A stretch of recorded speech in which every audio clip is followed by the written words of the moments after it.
안녕하세요, 후레입니다. 오늘은 지난주에 발표한 부동산 정책과 함께 다양한 이야기를 좀 나눠보도록 하겠습니다. 제 옆에는 부동산 인포 리서치 팀장님 권일 팀장님께서 나오셨습니다. 팀장님, 네. 반갑습니다. 네, 반갑습니다. 지난주에 예.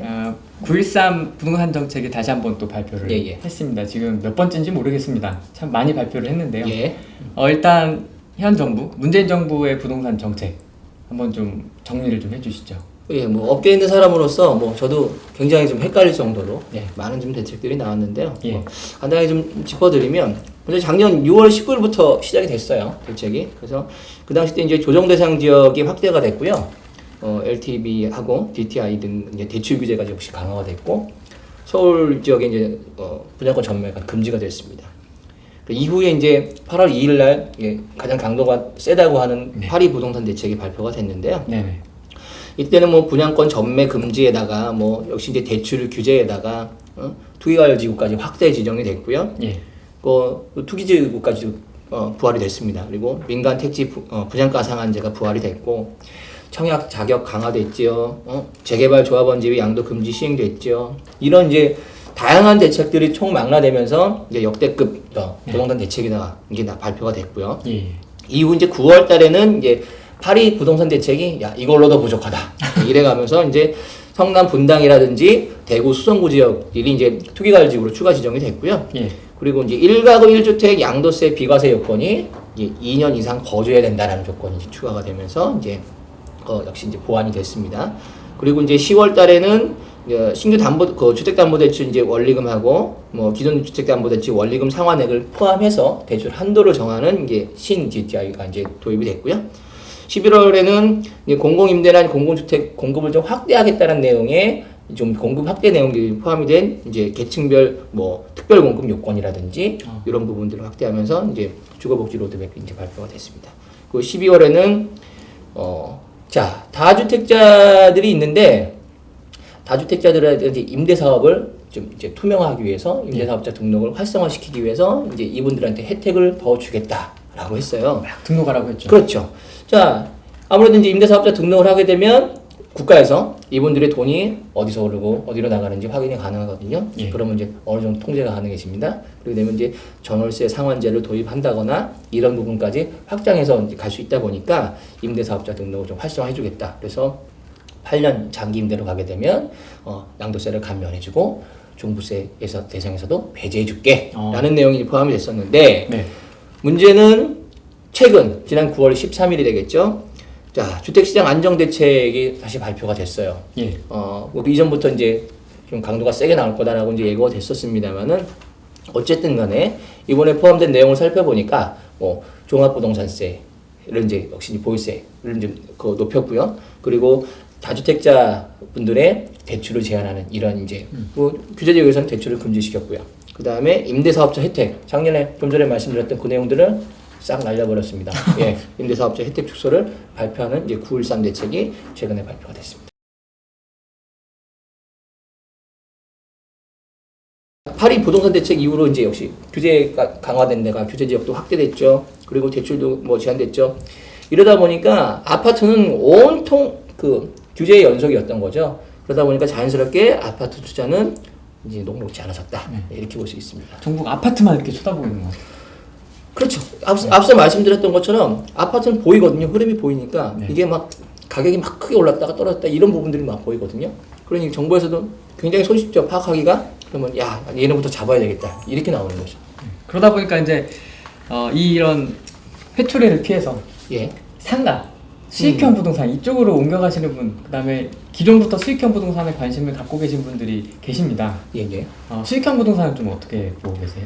뭐 대표적인 수익형 부동산 하면 역시 이제 뭐 상가를 꼽을 수 있겠고 뭐 오피스텔 정도를 꼽을 수 있겠죠. 그래서 뭐 초기 투자 금액이 상가는 뭐 오피스텔보다 좀 많이 들어가는 부분이 있지만은 뭐 그 나름대로 어떤 수익률이 괜찮은 부분들이 있어요. 그래서 기존에 우리가 지금 뭐 예금 금리가 뭐 굉장히 지금 미미하지 않습니까? 아무리 돈을 넣어놔도. 근데 최근에 뭐 상가 같은 경우는 뭐 한 4% 전으로 이렇게 나와도 상가는 충분히 뭐 값어치가 있다라고 얘기를 해요. 왜냐하면은 상가 같은 경우는 잘만 잡아놓게 되면 여기가 굉장한 프리미엄이 붙거든요. 그러니까 프리미엄이 붙는다는 건 그만큼 상가가 운영이 잘 되니까 찾는 사람이 많아지고 그러면 그걸 이제 사겠다는 사람이 많아지면 자연스럽게 가격이 오르겠죠. 상가도 프리미엄이 붙을 수 있군요. 충분합니다. 그래서 그런 상가들을 잘 선별해서 찾는 것이 굉장히 중요하겠죠. 네.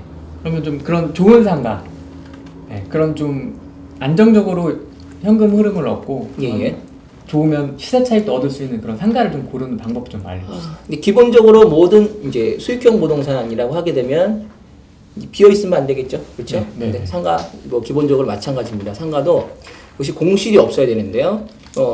공실이 없으려면 어떻게 되느냐? 그러면은 기본적으로 그 유동 인구가 얼마나 되느냐 이게 굉장히 중요합니다. 그래서 사람이 그냥 흘러 지나가는 수요도 있고, 그 다음에 꼭 찾아 들어가는 수요도 있거든요. 그러니까 유동 인구도 그렇게 해서 구분을 좀 하셔야 되는데, 그렇다면은 그 유동 인구가 많은 곳들은 어떻게 있어요? 기본적으로 역세권이라든가 아니면은 주변에 중심 업무지가 있다거나 업무 시설이 있다거나 혹은 뭐 학교가 있다거나 이렇게 다양한 수요층들이 모일 수 있는 그러한 이제 유동 인구가 다양한 곳들이 있거든요. 거기를 좀 찾으셔야 되겠고, 그 다음에 과연 그 유동 인구 이외에 얼마나 든든하게 내가 백을 두고 있느냐, 말하자면 배후 수요를 두고 있느냐 이거거든요. 자, 우리가 500세대짜리 1000세대짜리 3000세대짜리 그 아파트가 있고 혹은 이제 그 주거 시설이 있고 그 앞쪽에 위치한 상가가 있다고 하게 되면 500세대짜리보다는 당연히 1000세대짜리 혹은 3000세대짜리가 배후 수요가 든든하겠죠. 그리고 주변에 대형 상업지구가 있으면 그쪽으로 대형 상업지구로 또 막 몰려요, 사람들이. 그러면 중소 상업시설의 상가들은 경쟁력을 잃을 수가 있거든요. 그러니까 주변에 그런 경쟁 상업시설이 얼마나 되느냐 이런 부분도 좀 따져봐야 되겠고요.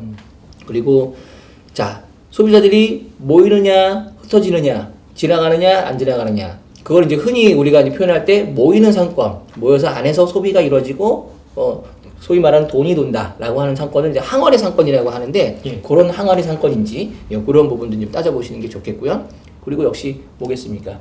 투자금이 많으면 안 되겠죠? 그렇죠. 네, 분양가도 좀 적당히 저렴해야 되고 그렇게 되면은 안정적인 수익률 어떤 기대하는 부분에 있어서도 중요한 부분이기 때문에 가격이 과연 합리적이냐 이런 부분들을 잘 따지신다라고 하게 되면 상가에 매달 발생하는 수익률 플러스 향후에 내가 이 상가를 되팔 때 시세 차이 이런 것까지 충분히 거둘 수 있는 것들도 있다. 예, 그렇게 보시면 되겠습니다. 그러면 지금 서울에도 그런 항아리 상권, 그다음에 배후 수요, 역세권, 그다음에 사람이 모일 수 있는 곳 이렇게 좀 괜찮은 상가가 좀 있나요? 흔히 우리가 뭐 상권 하면은 뭐 상가 많이 떠오르고 막 번화가 생각하면 뭐 강남이나 명동이나 이런 것도 생각하지 않습니까? 근데 그런데 말 그대로 중심 상권이에요. 근데 엄청 비싸요. 예. 그거 우리 같은 사람은 그렇게 못합니까 쉽게? 엄청 비싸요. 그렇다라고 하게 되면 상대적으로 우리가 접근할 수 있는 곳이 어디냐? 앞서 말씀드렸던 게 배후 수요 든든하고 그다음에 그 기존에 어떤 전통적인 상권이 있다 보니까 거기가 새롭게 좀 개선되고 리모델링 돼서 뭔가 변화가 생길 수 있는 곳, 그럼 모일 수 있는 상권이 분명히 있거든요. 오늘 좀 말씀을 드릴 수 있는 곳이 있는데 강동구 고덕지구예요, 서울에 있는. 거기 같은 경우는 이미 40년 정도 된 그 오래된 택지개발 지구지만 이미 다 재건축을 통해 가지고 다양한 아파트들이 좀 들어서고 있고요. 뭐 물론 이마트도 있고 그다음 주변에 업무 시설이나 이런 부분들도 같이 포함을 하고 있거든요. 그러니까 다양한 수요가 오래된 전통 상권을 새롭게 리모델링해서 이용할 수 있는 곳이 있다. 그게 바로 이제 강동 고덕지구에 해당되겠고요. 뭐 오늘 한번 뭐 현장 한번 보시면서 와 여기가 왜 좋구나 이런 부분들을 판단할 수 있게 한번 설명을 드리도록 하겠습니다. 네, 그러면 저희 직접 한번 현장에 나가서 설명을 한번 들어보도록 하겠습니다. 네, 그러시죠. 가시죠. 예, 가시죠. 네, 저희 이제 고덕역에 도착을 했습니다. 여기 뭐 상업시설이 많이 있는데 좀 간단하게 설명을 해주시죠. 바로 이제 고덕역을 저희가 찾아왔습니다. 근데 여기서는 이제 역세권 상가가 어떤 특징을 갖춰야 되는지 그리고 이제 왜 중요한지 이런 내용들을 오늘 말씀을 드릴 거고요. 실제로 이 고덕역 앞에는 이미 지금 그 앞서 공급한 상가가 있었어요. 효성 해링턴 타워라고 하는 상가가 있었는데 일단 완판이 됐습니다. 완판이 됐고 바로 그 옆으로 또 다른 이제 상업시설이 공급이 되는데요. 고덕역 대명 밸리온이라고 해요. 그래서 뭐 오피스텔, 업무실도 같이 함께 들어가는 이런 이제 그 상품인데 바로 불과 역과 한 20-30m? 한 10몇 걸음만 걸어가면 바로 위치하는 그 초역세권 이제 상업시설이에요. 그래서 그 역 앞에 있는 상가가 어떤 이제 그 장점이 있는지 이런 내용들을 오늘 말씀드릴 거고요. 가면서 보시면 아시겠지만은 바로 옆에 또 이마트가 또 위치하고 있거든요. 이마트가 있으면 뭐겠습니까? 바로 평일날 다양한 사람들, 주말 할 거 없이 다양한 사람들이 오고 간다. 역시 이동인구 이런 부분들도 충분히 어떤 상가의 장점을 살릴 수 있는 그런 내용들이니까 그런 부분도 오늘 제가 한번 짚어드리겠습니다. 그럼 한번 좀 걸어가면서 한번 좀 보여주시죠. 예, 그러시죠. 네. 가시죠. 네, 저희 이제 조금 더 걸어 나왔습니다. 아주 네. 잠깐 걸어 나왔는데요. 바로 보시게 도착을 되면은 했어요. 저희 네. 고덕역과 그 오늘 말씀드린 요 상가 현장들이 있습니다. 이 현장을 살펴보시게 되면은 전철역과 불과 2-30m 거리밖에 안 돼요. 예. 그리고 이 현장 그 뒤편으로 보시게 되면은 이마트가 있습니다. 예. 이마트 같은 경우는 어때요? 남녀노소가 평일 뭐 주말 할 거 없이 많은 분들이 이용을 하지 않습니까? 예. 자, 전철역과 지하철역과 이마트 사이에 있는 상가다. 왜 중요하냐? 전철역을 이용하셔서 이마트를 이용하시는 분들, 그리고 이마트를 이용하시고 지하철을 이용하시는 분들, 이런 분들이 다 오고 가는 그 사이에 우리 이 현장이 위치하고 있어요. 그래서 이 현장 앞에 보시게 되면 어떻습니까? 오고 가면서 이 상가가 전면에 다 노출이 되겠죠. 보일 수밖에 그러면 없죠. 자연스럽게 그 사람들이 찾게 되는 이런 상가가 됩니다. 많은 분들이 찾는다라고 하게 되면 그 안에서 사업하시는 분들은 당연히 매출이 나겠죠. 그리고 그 상가 임대료 역시 상승할 수 있는 여지가 되는 거죠. 그만큼 수익률 부분에서 안정적으로 갈 수 있는 그런 여건을 갖고 있다는 거예요.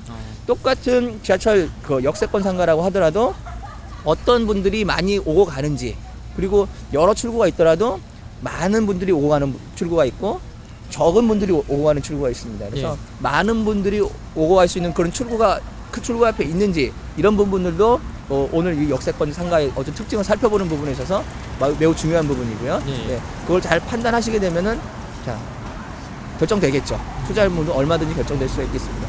그러면 조금 더 저쪽으로 가서 예. 설명을 좀 해주시죠. 이마트 앞쪽으로 한번 가시면서 얼마나 많은 분들이 또 오고 가시는 건지 네, 한번 이런 부분도 확인을 해보시죠. 예, 네. 예. 가시죠. 네, 저희 이제 이마트 앞에 도착을 예. 했습니다. 좀 설명을 해주시죠. 예, 보시게 되면은 이마트가 저희 바로 뒤에 위치하고 있는데 이마트 규모도 또 작지가 않아요. 5층급 규모 되기 때문에 역시 이제 이마트를 이용하기 위해서 많은 분들이 동선을 이쪽으로 짤 수밖에 없거든요. 모두 다 저희 현장 앞을 지나가게 되겠습니다. 그래서 이 현장 앞을 지나가면서 자연스럽게 전면에 노출이 되고, 그러면 많은 분들이 이용을 하시게 되고, 그러면 자연스럽게 사업하시는 분들은 수익이 늘어나는 거고, 그리고 뭐 임대업을 하시는 분들 같은 경우는 임대 수익률이 높아질 수 있는 그런 환경을 갖는 거죠. 그래서 이 같은 역세권이라고 하더라도 그런 부분들을 잘 판단하시면서 상업소를 선택하시면은 아마 좋은 이제 공부가 될 수 있을 거예요. 그러면 실제로 아파트 단지 쪽에서 얼마나 좀 거리가 되고 환경이 어떤지 또 한번 보시죠. 그것도 한번 그 아까 천장 쪽으로 한번 가시면서 배우수 얘기들 또 오늘 한번 들려드리도록 하겠습니다. 네, 그쪽으로 이동해서 한번 보도록 하겠습니다. 그러시죠. 네, 이마트 옆에 보니까 아파트 단지를 지금 짓고 있네요. 이쪽은 이제 고덕지구라고 합니다. 흔히 말하는. 그래서 그 과거에 이제 중공 아파트나 이런 저층 아파트들이 있었는데 다 지금 아파트를 새로 짓고 있어요. 재건축을 통해 가지고. 실제로 이제 저희 머리 뒤로 보이는 이 현장 같은 경우는 약 5,000세대 가까이 정도 되는 매모드급 단지가 되고요. 그리고 이 고덕역 주변으로 해가지고 이 고덕지구 일대에 4만 세대 이상의 대단히 아파트 단지들이 형성이 되어 있습니다. 그래서 그만큼 많은 배우 수요를 갖고 있다. 이것이 이제 이 지역 상권의 가장 큰 장점이라고 볼 수 있겠습니다. 그래서 그 부분을 잘 기억하시면 될 것 같아요. 네, 알겠습니다. 네, 저희가 조금 더 걸어 나와봤습니다. 팀장님, 여기는 어딘가요? 여기는 이제 어떤 분들이 많이들 이제 오고 가시는지 이용하실지 그 부분을 말씀드리고 싶어서 이제 이쪽으로 왔는데요. 네. 저희 바로 옆에 보시게 되면은 명예근린공원이 있습니다. 여기는 이제 축구장이 한 9배 정도 되는 규모인데요. 이 지역에서 가장 큰 규모를 자랑하고 있어서 많은 분들이 이용을 하셔요. 이분들이 이용하시고 역시 상업시설은 고덕역 그 상권을 이용하신다라고 이제 보시면 되겠고요. 그리고 그 옆에 보시게 되면은 경희대학병원이 있습니다. 경희대학병원은 역시 병원이니까 어떻습니까? 환자분들, 가족분들, 그리고 병원 관계자분들 역시 그 편의시설이라든지 상업시설을 이용하시려고 하게 되면 고덕역 상권을 이용하실 수밖에 없어요. 많은 분들이 모이는 상권은 뭐라고 그랬어요? 항아리 상권이라고 했죠. 그렇죠. 그 항아리 상권이 그만큼 그 유리한 부분들이 다양한 분들이 오고 가시기 때문에 그런 거거든요. 그래서 오늘도 한 가지 좋은 걸 한번 배우셨다고 생각하시면 돼요. 네. 이렇게 돌아다녀 보니까 설명을 들으니까 좀 이해가 되는 것 같습니다. 조금 더 자세히 알아보기 위해서 이동해서 또 알아보시죠. 그렇죠. 네, 가보시죠. 네, 팀장님 여기 돌아다니다 보니까 학원이 유독 많이 보이는데요. 예, 잘 보셨어요. 이 고덕역 상권을 또 하나의 특징을 뭐 정의한다라고 하게 되면 학원가 상권을 가장 큰 장점으로 또 특징으로 꼽을 수가 있겠는데요. 이 주변에 보게 되면은 16개 되는 이제 초중고등학교 다 있어요. 여기 잘 알고 계시는 뭐 한영외고, 한영고등학교, 한영중학교, 그다음에 뭐 배재중고등학교 이런 학교들이 16개가 있어요. 이 아이들이 어디 다 학원을 이용해야 될 거 아닙니까? 그렇죠? 그 학원들이 학원가가 고덕역 주변에 다 위치하고 있다는 거죠. 서울에서 뭐 4대 학원가 뽑으면 우리 뭐 대치동, 뭐 목동, 중계동 이렇게 뽑지 않습니까? 네 번째 4대에 들어가는 그 학원가 상권이 바로 이제 고덕역 상권이에요. 그래서 이 지역에 학원들이 많이 들어가 있고요. 실질적으로 자 학원이 하나 들어가 있으면은 거의 망해서 나가는 케이스가 거의 없습니다. 그 주로 3, 4, 5층 주로 그 위쪽에 다 학원가들이 들어가 있으면서 꾸준하게 임대 수익을 낼 수 있는 그런 환경을 갖고 있다는 게 가장 큰 장점이겠고요. 우리 아이들 뭐 꾸준하게 학원도 보내지 않습니까? 그건 대한민국 부모들 누구나 다 하는 생각들이기 때문에 그만큼 아이들이 오랜 동안 자라는 동안에 학원을 이용하기 때문에 학원가 상권은 100년을 간다. 이런 얘기가 있을 정도니까요. 고덕역 상권이 그런 점에서 가장 큰 장점을 가질 수가 있겠습니다. 유흥가 상권이 아니고 학원가 그렇죠. 상권이라서 예. 참 좋을 것 같습니다. 예, 네. 우리 뭐 유흥가가 없는 상권 중에 과천을 꼽으시는 분들 계세요. 과천 아이들 키우기 굉장히 좋다고 하시거든요. 이 고덕역 상권이 딱 그런 케이스라고 보시면 됩니다. 네. 알겠습니다.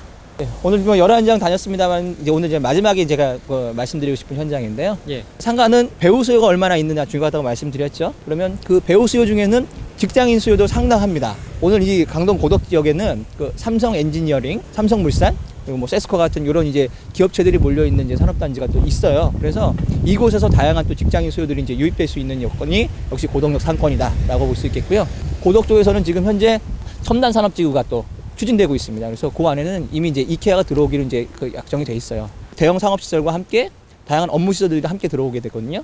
역시 거기서 나오는 수요들이 고덕역을 이용하게 되는 거, 고덕역 상권이 또 이제 활발할 수밖에 없다는 거죠. 그래서 그런 다양한 수요들이 모일 수 있는 곳 항아리 상권입니다. 그 항아리 상권의 전형적인 특징을 갖고 있는 것이 고덕역 상권이기 때문에 그래서 오늘 현장에 그 고덕역 대명밸리온이라고 하는 상업시설인데요. 그런 다양한 특징들을 갖고 있는 장점들을 갖고 있는 상업시설이라는 점에서 아마도 굉장히 좀 투자적인 메리트가 있을 거라고 보고요. 항아리 상권에는 뭐 상업시설뿐만이 아닙니다. 그 업무시설 혹은 이제 주거시설 중에서도 오피스텔이 있어요. 예. 요즘 오피스텔 지적들 많이 합니다만은 수요가 있는 곳에는 오피스텔이 잘 됩니다. 공실이 없어요. 다양한 직장인들 수요가 있는 곳 같은 경우는 예. 수익형 부동산으로서는 오피스텔도 매력적이거든요. 그러니까 그런 점에서 고덕역 상권에는 상업시설뿐만이 아니라 오피스텔까지 수익형 부동산 투자하기 아주 좋은 그런 환경들을 갖고 있다. 예, 그런 부분들을 오늘 말씀드리고 싶습니다. 네, 앞서 이야기 나눴던 것처럼 아파트 예. 주택 규제에 대한 게 굉장히 심해지다 보니까 예, 예.